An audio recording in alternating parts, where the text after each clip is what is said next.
Vision கியா, நம்பகமான பார்வை. எங்க பார்த்தாலும் இப்ப விஷன் கேர். இன்றைக்கு என்ன மாதிரி மழை இல்ல போலனே. இன்றைக்கு மழை இல்லையா? மழை எப்படி சொல்றீங்க? மழை குணமா கிடந்துச்சு காலையில. இப்படிதான் அந்த ரோட் வழியா கதைச்சிட்டு இருப்பாங்க.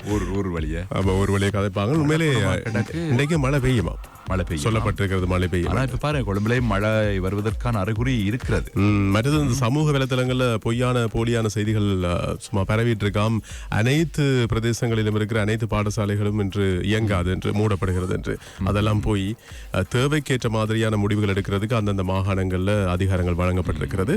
மற்றபடி இந்த நாடு முழுவதிலும் இருக்கிற எல்லா பாடசாலைகளும் மூடப்படுது என்ற பரவலான செய்திகள் பரவிட்டு இருக்கோம். அதெல்லாம் போய் என்று சொல்லப்பட்டிருக்கு. அதான் பிள்ளைகளுக்கே பெற்றோர் சொல்லுவாங்க, பள்ளிக்கூடம் இல்லத்தான் இப்படி காற்று மழை புயல் எல்லாம் அடிச்சு கொண்டிருக்கு, இப்ப இல்லைன்னு சொன்னாங்க பக்கத்து வீட்டுல பேசாம படிய புத்தகத்தை சொல்லுவாங்க. விளக்கமா தெரியாது. ஆனால் காற்றாவது அனுச்சிங்களா? மட்டும் காற்று.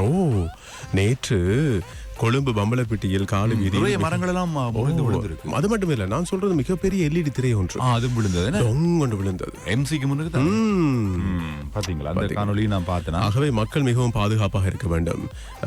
ஏற்கனவே நாங்கள் சொல்லியிருக்கிறோம், மதிச்சுவர்களுக்கு பக்கத்துல இந்த மாதிரியான கட்டிடங்கள், அதே மாதிரியான சில எல்இடி திரைகள் இப்படியான இடங்களுக்கு பக்கத்துல நிக்க வேண்டாம். காற்று சும்மா இல்ல, பல்லத்த காற்று. இப்ப மின் கட்டணமும் குறைக்கப்படும் அப்படின்னு சொல்லி நாங்க வானொலியில செய்தியில எல்லாம் சொல்லியிருந்தாங்க. சின்ன ஒரு குழப்பம் ஒன்று இருக்காம். மின் கட்டண திருத்த யோசனையை பொது பயன்பாடு ஆணைக்குழுவில் சமர்ப்பிப்பதில் மேலும் தாமதம் ஏற்பட்டதாக சொல்லப்பட்டிருக்கு. இந்த காலநிலை பிரச்சனை உள்ளிட்ட மற்றது ஏதோ ஒரு புதிய சட்டம் ஒன்று இயக்குறாங்களா, அது சம்பந்தமான பிரச்சனை ஒன்று போயிட்டு இருக்கு.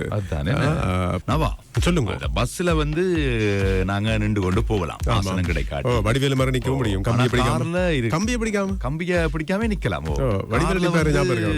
பிடிக்க முடியாது, நிக்க முடியாது, இருந்துதான் போகணும். என்ன தத்துவத்தை சொல்ல வரீங்க? என்னன்னு சொன்னா, விமானத்துல ஒருத்தர் நின்று போக முயற்சி செய்திருக்கிறார். அதுதான் அவர்ல பிழை இல்ல, பயணியில பிழை இல்ல. பயணி சீட்டெல்லாம் புக் பண்ணித்தான் அந்த விமானத்துக்குள்ள ஏறி இருக்கிறார். அப்ப ஆசன பதிவு செய்கின்ற பொழுது தொழில்நுட்ப கோளாறு காரணமாக இவர் இது மிஸ் ஆயிட்டு. அப்ப எக்ஸ்ட்ராவும் சீட் இல்ல, புக் ஆயிடுது.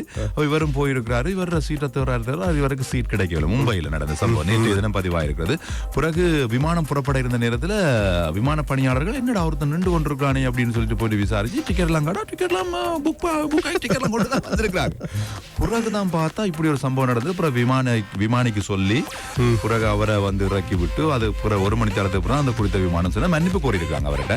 அதான் பாருங்க, அதனால அதை பிரச்சனைப்படுத்தாம, அது ஒரு பிரச்சனையை எடுத்துக்கொள்ளாம நின்று கொண்டு போயிருக்கிறாரு. எப்படி ஒரு மனுஷன் அவர் குழம்பி இருக்கலாம்.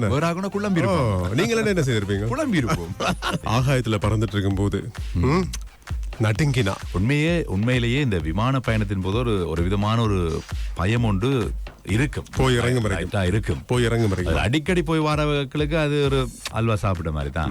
ஒரு பயமும் இருக்காது. சும்மா ஆத்தலா அப்படியா புத்தகம் படிச்சுட்டு ஒரு பயம் இல்லாம இருக்காது. புதுசா போறவங்களுக்கு ஒரு தனி ஒரு பயம் ஒன்று இருக்கு. இப்ப ஃபர்ஸ்ட் டைம் நீங்க போகும்போது எப்படி பயந்தீங்க? ஃபர்ஸ்ட் டைம் போகும்போது 99ஆம் ஆண்டு தான் ஃபர்ஸ்ட் டைம் விமானத்துல பறக்க ஒரு சந்தர்ப்பம் கிடைத்தது. நீங்க பறந்தீங்களா? இல்ல, அது பறந்தது.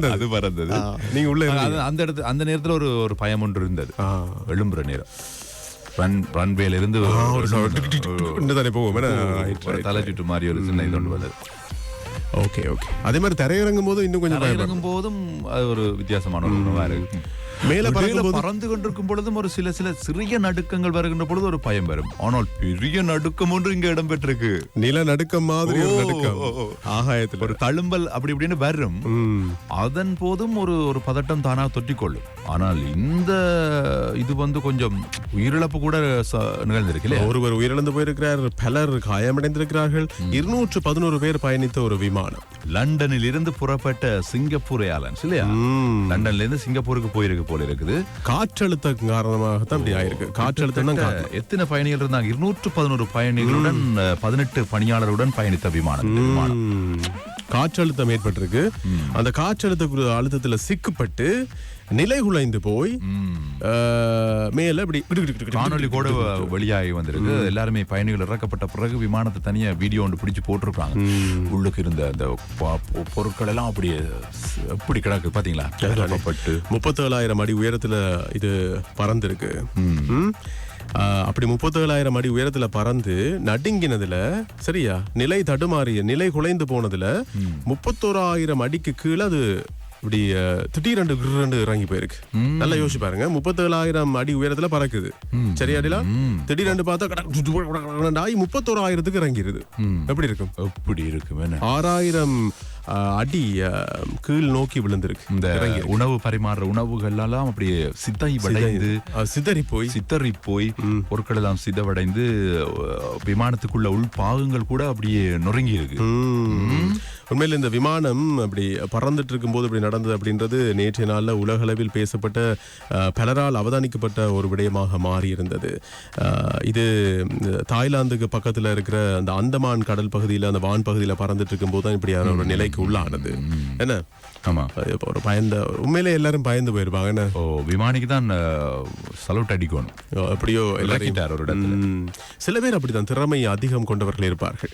என்ன சொல்றீங்க? ஆமா ஆமா, அவர்கள் லாபகமாக ஏதாவது என்ன பாடுபட்டாவது பயணிகளுக்கு பாதிப்பு இல்லாமல் விமானத்துக்கு பாதிப்பு இல்லாமல் அந்த நேரத்தில் அவரும் தடுமாறாமல். சில பேர் அப்படி இல்லை, டக்கு டென்ஷன் ஆயிடும்.